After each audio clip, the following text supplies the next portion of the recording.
പകയും പ്രതികാരവും അതിൻ്റെ ഉച്ചസ്ഥായിയിലെത്തുമ്പോൾ മനുഷ്യർ പിശാചിനേക്കാളും ഉയരത്തിലെത്തും. ഒരു പ്രതികാരത്തിൻ്റെ ഉന്മാദത്തിലേക്ക്.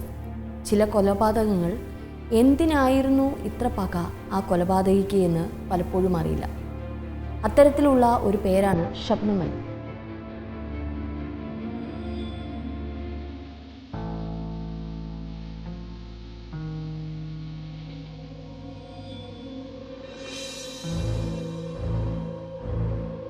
ചോര കണ്ട് അറപ്പു തീരാത്ത ക്രൂരതയുടെ ആൾരൂപമായി മാറിയ ഷബ്നം അലി.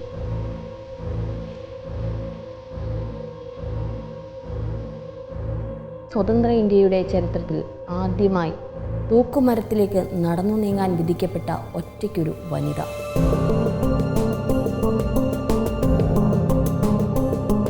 അന്ന് 2008 ഏപ്രിൽ 14 ഉത്തർപ്രദേശിലെ അംരോഹ എന്ന ഗ്രാമം വിറകൊണ്ട് കേട്ടത് ഷബ്നം ചെയ്ത ഞെട്ടിക്കുന്ന കൊലപാതകങ്ങളായിരുന്നു. അന്ന് നടന്നത് കേവലമൊരു കൊലപാതകമായിരുന്നില്ല, അത് മനുഷ്യ മനസാക്ഷിയെ വിറപ്പിച്ച നരനായാട്ടായിരുന്നു. ആരാണ് ഷബ്നം അലി? എന്തായിരുന്നു ഷബ്നം ചെയ്ത നരനായാട്ടിന് പിന്നിൽ?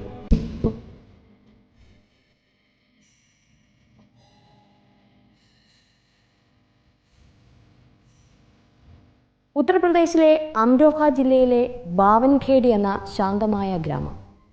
2008 ഏപ്രിൽ 14 അർദ്ധരാത്രി കഴിഞ്ഞ സമയം പെട്ടെന്നാണ് ആ ഗ്രാമത്തെ നടുക്കിക്കൊണ്ട് ഒരു സ്ത്രീയുടെ നിലവിളി ഉയർന്നത്.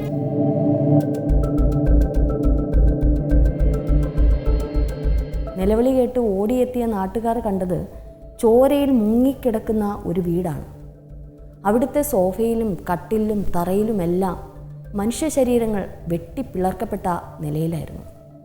മൃതദേഹങ്ങൾക്ക് നടുവിലിരുന്ന് അലറി കരയുകയായിരുന്നു ആ വീട്ടിലെ മൂത്ത മകൾ ഷബ്നം അലി. ആരായിരുന്നു ഈ ഷബ്നം? ബാഹ്യരൂപം കൊണ്ട് ആർക്കും ഈ പെൺകുട്ടിയിൽ ഒരു കൊലപാതകിയെ കാണാൻ സാധിക്കില്ലായിരുന്നു. ബാവൻഖേഡിയിലെ ഏറ്റവും മാന്യവും സമ്പന്നവുമായ ഒരു സൂഫി മുസ്ലിം കുടുംബമായിരുന്നു ഇവരുടേത്. അച്ഛൻ ഷൗക്കത്ത് അലി കോളേജ് പ്രൊഫസറായിരുന്നു. ഷബ്നമാകട്ടെ 2 വിഷയങ്ങളിൽ പോസ്റ്റ് ഗ്രാജുവേഷൻ നേടിയ ഒരു പ്രൈമറി സ്കൂൾ അധ്യാപികയായി ജോലി നോക്കിയിരുന്ന സൽ സ്വഭാവിയായ ഒരു പെൺകുട്ടി.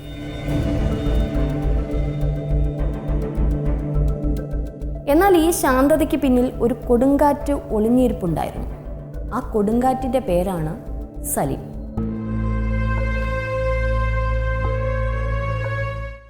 ആറാം ക്ലാസ് മാത്രം വിദ്യാഭ്യാസ യോഗ്യതയുള്ള, സ്വന്തമായി ഒരു ജോലിയുമില്ലാത്ത നാട്ടിലെ ഒരു ചെറിയ തടിമില്ലിൽ ദിവസക്കൂലിക്ക് പണിയെടുത്തിരുന്ന ഒരു സാധാരണ യുവാവ്. പണത്തിലും പദവിയിലും ആകാശവും ഭൂമിയും തമ്മിലുള്ള വ്യത്യാസമുണ്ടായിരുന്നിട്ടും ഷബ്നവും സലീമും പ്രണയത്തിലായി. തൻ്റെ അന്തസ്സിന് ചേരാത്ത ഈ ബന്ധത്തെ പ്രൊഫസർ ഷൗക്കത്ത് അലിയും കുടുംബവും ശക്തമായി എതിർത്തു.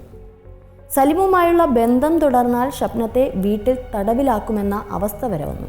പക്ഷേ പ്രണയമല്ല, പ്രതികാരമാണ് അപ്പോൾ ഷബ്നത്തിൻ്റെ മനസ്സിൽ വളർന്നത്.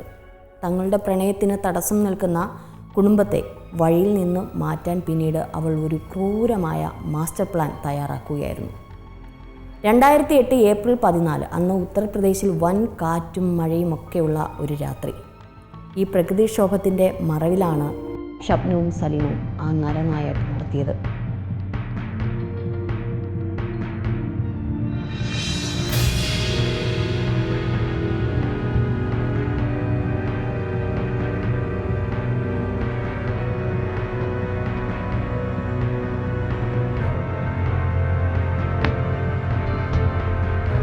സലീം അങ്ങാടിയിൽ നിന്നും വാങ്ങിയ മാരകമായ മയക്കുമരുന്ന് ഷബ്നത്തിന് കൈമാറുന്നു. പിന്നീട് രാത്രി വീട്ടുകാർക്കെല്ലാം കഴിക്കാൻ നൽകിയ ചായയിൽ ഷബ്നം ഈ മരുന്ന് വലിയ അളവിൽ കലർത്തി. മരുന്ന് പ്രവർത്തിക്കാൻ അധിക സമയം വേണ്ടി വന്നില്ല. ഷബ്നത്തിൻ്റെ അച്ഛൻ ഷൗക്കത്ത് അലി, അമ്മ ഹാഷിമി, സഹോദരന്മാരായ അനീസ്, റാഷിദ്, സഹോദര ഭാര്യയായ അഞ്ജു, അമ്മാവൻ്റെ മകൾ 14 വയസ്സുകാരിയായ റാബിയ എന്നിവർ ബോധരഹിതരായി പലയിടങ്ങളിലായിട്ട് വീണു. രാത്രി കൃത്യം 1 മണിയോടെ ഷബ്നം വീടിൻ്റെ വാതിൽ തുറന്ന് സലീമിനെ അകത്തേക്ക് വിളിക്കുന്നു. എല്ലാവരുടെയും ബോധം മറഞ്ഞു എന്നവർ ഉറപ്പുവരുത്താൻ ആദ്യം ചെയ്തത് തലയിണ കൊണ്ട് ശ്വാസം മുട്ടിക്കുകയായിരുന്നു. അബോധാവസ്ഥയിലെ പ്രതികരണങ്ങൾ കണ്ട ഷബ്നം മയക്കുമരുന്ന് അവരിൽ പ്രവർത്തിച്ചു എന്ന് ഉറപ്പുവരുത്തി.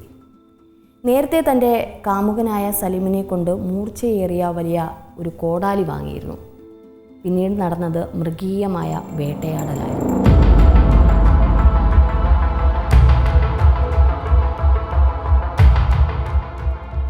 മയങ്ങിക്കിടക്കുകയായിരുന്ന ഓരോരുത്തരുടെയും കഴുത്തിലേക്ക് സലീം കോടാലി കൊണ്ട് ആഞ്ഞാഞ്ഞു വെട്ടി.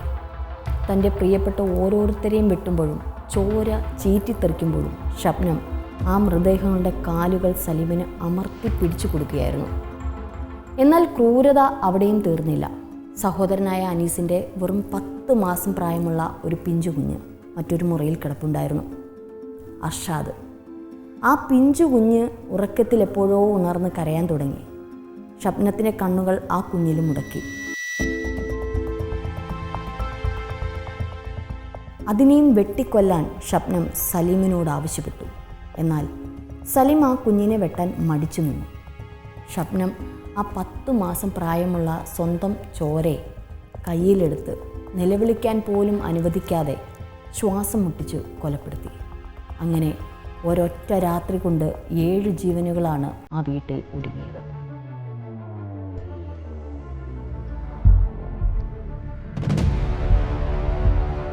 നേരം വെളുത്തപ്പോൾ ഷബ്നം തന്നെ വീട്ടിൽ കള്ളന്മാർ കയറി എന്ന് വരുത്തി തീർക്കാൻ ഉച്ചത്തിൽ നിലവിളിച്ചു. നാട്ടുകാരും പോലീസും ഓടിയെത്തി. എല്ലാവരും കരുതിയത് സ്വത്ത് തട്ടിയെടുക്കാൻ വന്ന ഏതോ കൊള്ളക്കാരാണ് ഇത് ചെയ്തതെന്നായിരുന്നു.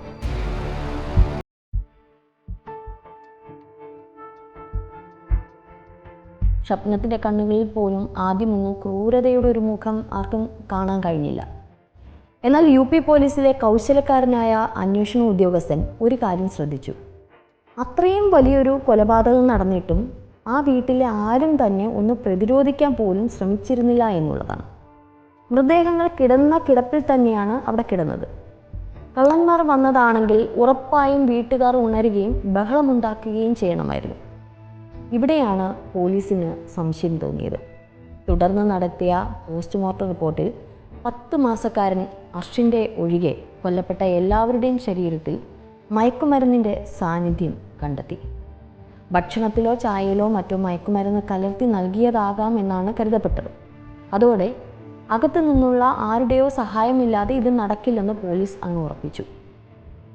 പോലീസ് ഷബ്നത്തിൻ്റെ മൊബൈൽ ഫോൺ രേഖകളൊക്കെ പരിശോധിച്ചു തുടങ്ങി. കൊലപാതകം നടന്ന രാത്രിയിൽ ഷബ്നത്തിൻ്റെ ഫോണിലേക്ക് ഒരു പ്രത്യേക നമ്പറിൽ നിന്നും നിരന്തരം കോളുകൾ വന്നിരുന്നു. അത് സലീമിൻ്റെ നമ്പറായിരുന്നു.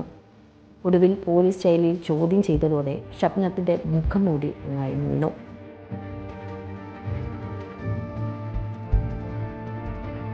ഈ കേസ് ഇന്ത്യൻ നിയമചരിത്രത്തിലെ തന്നെ ഏറ്റവും വേഗത്തിൽ വിധി പ്രസ്താവിച്ച കേസുകളിലൊന്നാണ്. സ്വന്തം മാതാപിതാക്കളെയും ഒരു 10 മാസം പ്രായമുള്ള കുഞ്ഞിനെയും കൊലപ്പെടുത്തിയ ഈ രാക്ഷസീയതയ്ക്ക് വധശിക്ഷയിൽ കുറഞ്ഞതൊന്നും നൽകാൻ കോടതിക്കന്ന് കഴിഞ്ഞില്ല.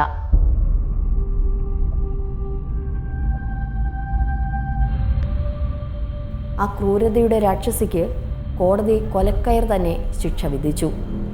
ജയിലിൽ കഴിയുന്നതിനിടയിൽ ഷബ്നം ഒരു ആൺകുഞ്ഞിന് ജന്മം നൽകി. താജ് എന്നാണ് അവന് പേരിട്ടത്. 2010 അംരോഹ സെഷൻസ് കോടതി ഷബ്നത്തെയും സലീമിനെയും തൂക്കിക്കൊല്ലാൻ വിധിച്ചു. തുടർന്ന് കേസ് ഹൈക്കോടതിയിലും സുപ്രീം കോടതിയിലും എത്തി. എന്നാൽ ഒരു കോടതിയും ഇവർക്ക് മാപ്പ് നൽകാൻ തയ്യാറായില്ല.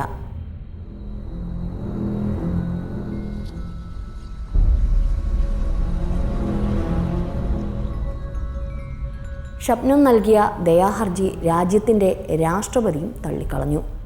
വർഷങ്ങൾ കടന്നുപോയി. ഷബ്നത്തിൻ്റെ മകൻ താജ് വളർന്നു. 6 വയസ്സുവരെ ഷബ്നത്തിനൊപ്പം ജയിലിൽ കഴിഞ്ഞിരുന്ന ആ കുഞ്ഞിനെ പിന്നീട് അവരുടെ സുഹൃത്തായ ഉസ്മാൻ സൈഫി എന്ന ആൾ ഏറ്റെടുക്കുകയായിരുന്നു.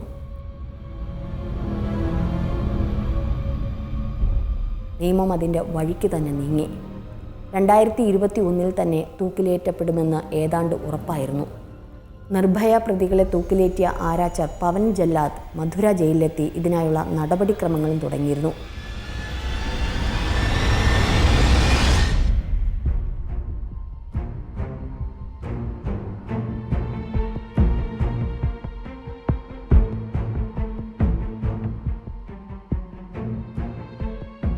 17 വർഷം നീണ്ട ഈ ജയിൽവാസത്തിനിടെ ഷബ്നത്തിന് മാനസാന്തരം ഉണ്ടായിട്ടുണ്ടാകുമോ? ചെയ്ത തെറ്റിൽ അവർ പശ്ചാത്തപിക്കുന്നുണ്ടാകുമോ? അറിയില്ല. പക്ഷേ 10 മാസം പ്രായമായ കുഞ്ഞിനെ പോലും കൊല്ലാനുണ്ടായ ആ മനസ്സ് മാപ്പ് അർഹിക്കുന്നില്ല എന്നുള്ളതാണ് ബന്ധുക്കൾ പോലും പറയുന്നത്. നിലവിൽ ബറേലിയയിലെ ജയിലിലാണ് ഷബ്നം. സലിം ആഗ്രയിലെ ജയിലിലും.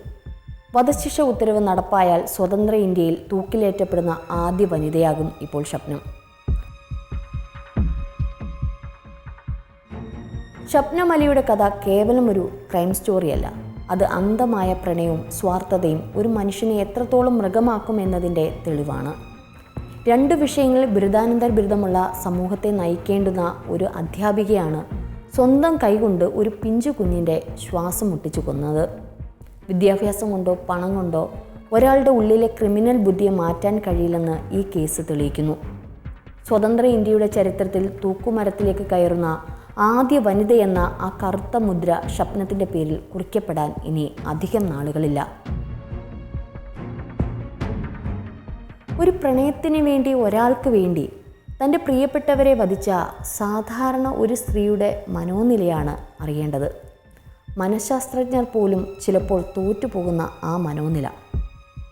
ഏതായാലും മറ്റൊരു സ്റ്റോറിയുമായി വീണ്ടും കാണാം. ജയ് ഹിന്ദ്.